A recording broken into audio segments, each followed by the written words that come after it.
95% মুসলমানের দেশে সন্ত্রাসী সংগঠন ইসকনের সাফাইকে যে হিন্দু কথা বলবে সে আমার দেশে থাকতে পারবে না। নিজেকে যদি মনে প্রাণে বাংলাদেশি বিশ্বাস করে থাকেন, নিজেকে যদি বাংলাদেশি ভাবতে পারেন, তাহলেই কেবল আপনি আমার পাড়া প্রতিবেশী, আপনি আমার দেশবাসী।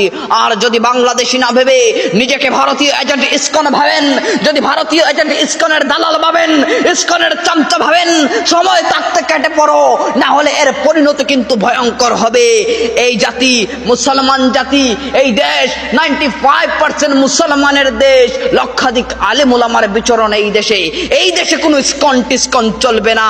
এই জাতি খুব ভয়ঙ্কর হতে পারে, এর পরিণতি খুব ভয়ঙ্কর হতে পারে।